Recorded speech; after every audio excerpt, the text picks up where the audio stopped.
Hello everyone, this is Persephone. I want to wish you a great, prosperous 2024, health, wealth, and death to our enemies in this year. Today we're going to discuss beta men and limerence, which is a subject that I never see talked about anywhere, and I believe that a lot of the people who are terminally online suffer from. And I'm going to approach it surprisingly from a place of compassion and wanting to inform you and encourage you instead of just one more complaining rant. We have too many of those in my channel. This year we're doing things differently. So when I started this job some years ago, I hated a lot of the people who approached me. And I think that if you watch some of my previous videos, you can see that. I was so, honestly, I was disgusted, I was annoyed, I was offended. I just couldn't understand why everyone and their dog and their mother-in-law crawled out of the woodwork to come to me and say, hey, I watched a bunch of videos and we are soulmates, so when are you going to fly over to Jerkwater Heights to marry me? And I was like, what the? It's YouTube, I'm not going to say it. How can we be soulmates? You watched 3 videos, you don't know me, I don't know you, I don't want anything to do with you. And then I was blaming myself. I started reading a lot of books and watching videos and educating myself, and apparently there is an extremely severe mental health problem that is called limerence, or if you prefer it in addiction terms, love addiction. And this is what a lot, if not all of the people who contact me with delusions that they are soulmates suffer from. And this is not something that I'm going to say is, oh, I'm better than you, you're mentally ill. Not at all. So basically, I'm going to list some symptoms of love addiction that if you find yourself having more than 2 or 3 of what I'm going to say, then there is a problem. Being preoccupied with relationships, romance, sex, or if we see it from a femdom perspective, being preoccupied with your fetishes, your feminization, that's all you talk about, that's all you think about. Overspending time, money, or resources, or neglecting your responsibilities to be preoccupied with the things that I mentioned above, like skipping school to go watch adult content, or watching it at work and risking getting fired, or obsessing and fantasizing and catfishing and making fake accounts and making fake subreddits to talk about your delusions. Having a history of relationships with people or failed attempts towards a specific type of person, and when you land a relationship, it's often very abusive, but you can't extricate yourself. This is a category that is really tragic. The pseudo-cuckold men who contact me, that they are not into cuckolding. It took me such a long time to grasp that. And this year, I'm going to be reading a lot of psychology to understand that there is a subcategory no one talks about, that they're not into cuckolding. They're not into sharing their wife with other men. Their wife cheated. She told them, or they caught her, and they were still unable to ask for a divorce. And they labeled it cuckolding, but it's not, because they're so unhappy. And then they message me and they want to try to force themselves to role play a cuckold relationship or night flirt, but it's so forced, and you see they're not into it, they're unhappy. So pretty much inability to terminate relationships that are extremely unhealthy for you, that they compromise your safety, your mental well-being, your physical well-being even. Another one is limerence with people you have never met, obsessing over celebrities, obsessing over YouTube personalities, yours truly, obsessing over what could have been in the past. I had a guy who talked to me on OnlyFans about his girlfriend from high school, that she wasn't even his girlfriend when I found the whole story. It was just a girl in high school that gave him some attention, and now he tracked her down on Facebook years later, and she's married and she's a nurse, and he's still obsessing over her. So thinking that if you're going to have a woman in your life, everything is going to be fixed. Oh my God, Persephone, if you just became my goddess, if you had just moved in with you to do feminization, my life would be a paradise. And these are, if you found yourself nodding and saying, oh yeah, I do these things, there is an issue. You probably have love addiction. I'm going to use the term love addiction because I prefer it to limerence, because it sounds more serious, and it is serious, okay? It's not a simple matter. I know that quack psychiatrists and psychologists haven't officially recognized this yet, but it is a real thing. And many times people get misdiagnosed as borderlines or bipolars when in fact they have that. Okay, so the next question is, how the hell did this happen to me? Like when you hear it for the first time. It all comes from attachment trauma. To put it plainly, you had a bad caretaker, a bad mother in most cases, but it could be any gender, like whoever took care of you, they didn't take good care of you. They were just inconsistent, they didn't meet your emotional needs, and this was like really heartbreaking. I was devastated for 2 days when I was reading about it. Pretty much for the infant or for the child that is like toddler 1 or 2 years old, because it can happen in various stages of development, being attached means surviving, because imagine in the old times, if you just left your baby in the woods, it died. So the baby has to be attached at all costs. If you have a normal, healthy, good enough caretaker, as you grow, as you form a secure attachment, this subconscious idea of like actually merging attachment with survival in your head and in your psyche goes away naturally. But if this never happened properly, you are left with huge attachment hunger. And in your mind, if you're not in a relationship with someone, if you don't have romance, if you don't have the possibility of that, it really feels like death, that you are going to die, that life has no meaning, that everything in between is just a break or a waiting room for when your life is going to begin when you are in a relationship. And that's like really, for me, terrifying, horrible, and it's honestly very similar to drug addiction. I was reading a book called Wasting Talent by a drug dealer who passed away at 36. And he said, all I cared about and all most heroin addicts care about is you wake up, you think, how am I going to hustle the money to get myself high as fast as possible, doing whatever it takes. And then I get high and then this is it. And this is a very undignified way to live, according to him, and I agree. So in a similar way, if all you think is how you're going to get the money to go to a cam site or a porn site or a phone sex site or to a Twitch to like have limerence over a Twitch streamer, it's very similar to heroin addiction, and it activates the same areas in your brain. And society is not going to tell you that, because society is actually a horrible institution. Like the more I understand about society, the more horrified I am. And they say that because culture all over the world glorifies, encourages, and pushes people towards love addiction and unhealthy relationships. I'm going to tell you, I don't watch anything anymore. I don't have time. It triggers me. I see all of these horrible movies and dramas where the protagonists are in some kind of like star-crossed lovers bullshit, when in fact it's just like a bunch of misunderstandings or abusive towards each other, and it all gets resolved and you feel the sense of relief when the person who abused you finally looks at you. This is not love. This is encouraging addiction actively, and society is pushing this ever since you were like able to understand what's going on around us.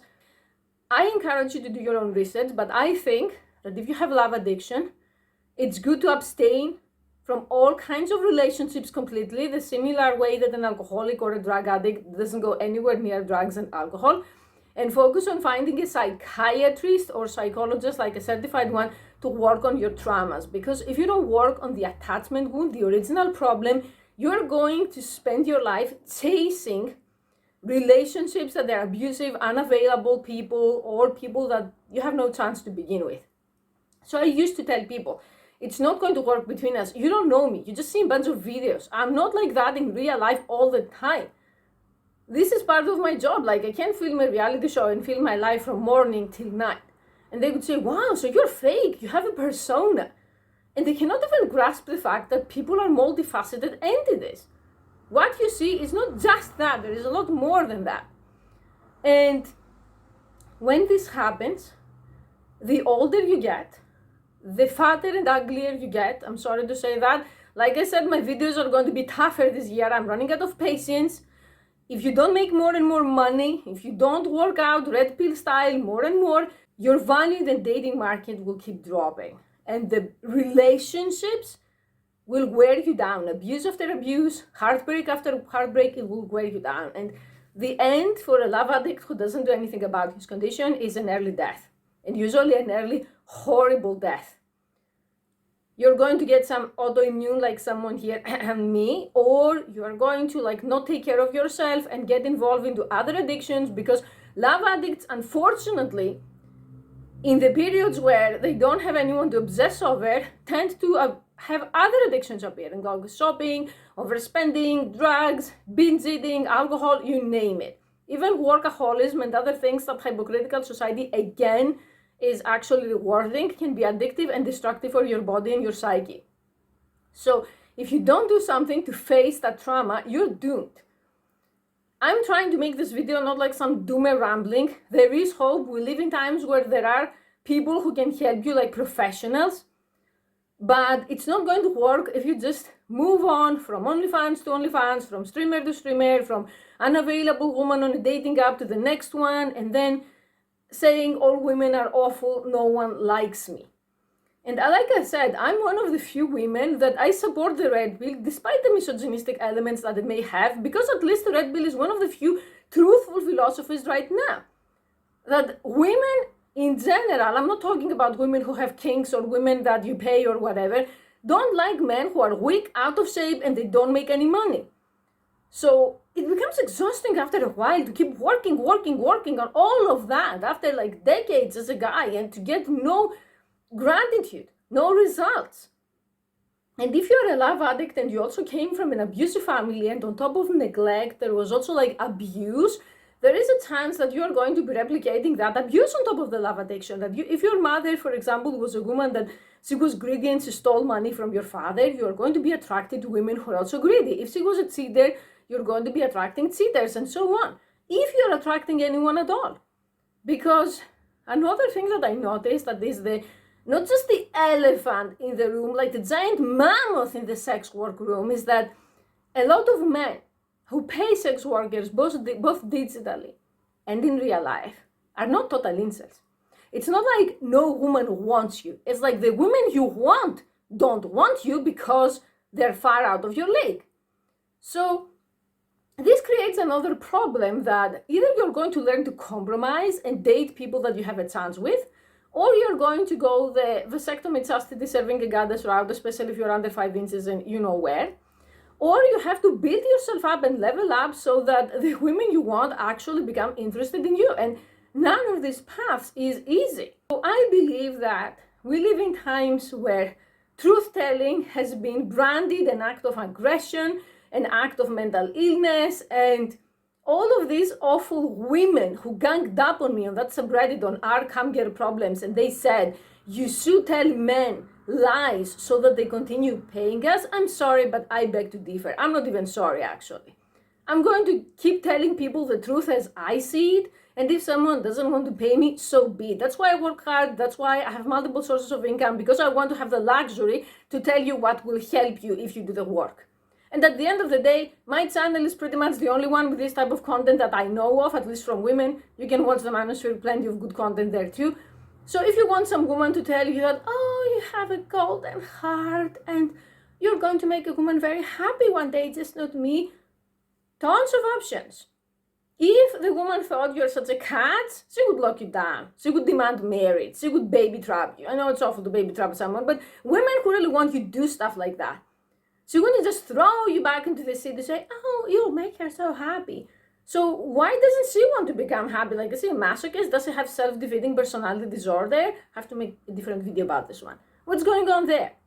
So I'm going to continue telling the truth. And the truth is, if you found yourself obsessing, fantasizing, to summarize this video, wasting your money, wasting your time, and chasing after awful people, or even worse, people they don't know you exist, that is an issue. Consider this video an intervention and seek help. And to the people who say, because I have this smart Alex coming from time to time, I tried therapy and the Spercifan and it doesn't work. Okay. So if you were dying from cancer and you went to one doctor and he couldn't help you, you could just go order a coffin, put it in the living room, lay inside there and wait to die? No, you could go to a second doctor. You could go to a third doctor, right?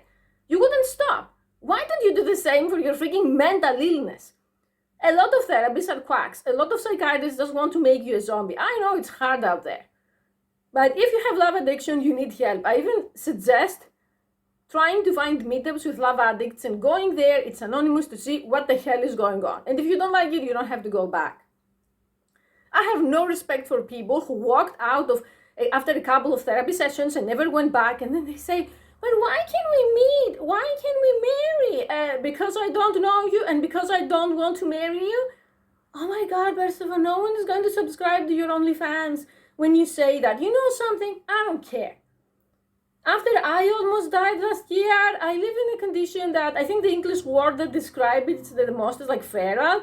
Not in the sense that I'm in the jungle like a cat or something, but I don't care about a lot of things that people will say. So I'm not going to tell people that, oh, maybe one day we're going to meet. Until one day someone gets pissed off at me and I end up in the news like one of these news saying, oh, a bag was with some dismembered girl was found. Who is that girl? We're trying to identify her from her teeth, but the stalker took them out and made a necklace with them probably. Okay, that sounded a little bit too specific, but you know my point. So I'm just saying, all of this information, this video became a rant, helped me empathize more with people I used to hate. I don't hate them anymore. I see them as ill. The same way I don't hate heroin addicts because I see addiction as a disease. I see this chasing around people making videos as a different type of disease, and I want to help. Because I believe that, first of all, if you spend your time and your money watching whatever I upload, you're worthy of my help. I have to give back. And second, because I don't want anyone to escalate over time and come after me or come after other women or men online, because you're going to ruin their lives and you're going to ruin your life. The laws in many places of the world have become a lot more stricter. You can be charged with penalties for stalking, for harassment, for revenge porn, so much easier than 10 years ago. So you're also in danger. Also, I don't want you spending all of your money on campsites and phone sex sites. I know it sounds hypocritical, like you're going to say, you make a ton of money out of those things and now you talk shit about them. I don't talk shit about them. I believe that everything in moderation. It's different if you say, you know, I'm just going to put 15% of my earnings aside to treat myself. And it's different to say, I wake up and before I even go pee, I open Netflix. I had men who told me this. I want to hang up with them. Like, what are you doing? Eat something first. Take a shower. And you're saying this to me for me to say, oh, this is so sexy. You holding it in your bladder. It's not. This year, I decided, because I'm extremely angry at these women on Come Get Problems, I'm going to make the most unhinged videos for the insides of this industry, both coming and phone sex and videos and customs and everything. And I'm going to be uploading on the other channel that I have it there like as a skeletal relic about coming, because I don't think they're really relevant to Revenge Started. I don't want to post every bullshit that comes in my mind here to contaminate the content. So be prepared for some really extreme stuff. Some of it is so extreme that when I tell people, they just tell me either like write a book or they say, this never happened, you just made it up for attention. And many times, it's even worse than what I said, like I tone it down. So no, it's 2024 and I'm not going to be censored by women scared that they're going to lose the $5 tip from Braden, Jaden, and Caden from Zergwater Heights. Because if these women had one functioning brain cell, they would know that you have to have a brand that makes you unique. Even if my brand is autistic deranged person, it's still better than nothing. It's still better than being a little Miss Nobody on Come Get Problems, whining about how the economy is bad. The economy is not bad for me at all. I make more money than ever. But if you go over there, they're going to blame everything under the sun. It's Mercury retrograde, it's Christmas, it's after Christmas, it's the dystopia, it's like anything you can think of. Meanwhile, if you go on Saturday, the women there have $1,000 days as usual. So don't be a loser in 2024. Don't run away from your problems. Don't be in denial. Sit down and think about what I said if you are especially over 25. Because I understand that fantasizing and daydreaming and obsessing is normal at under 25. Your brain is still developing, but if you are over 25 or even worse, if you're over 55 and this shit is going on, it stops today. Thank you for watching.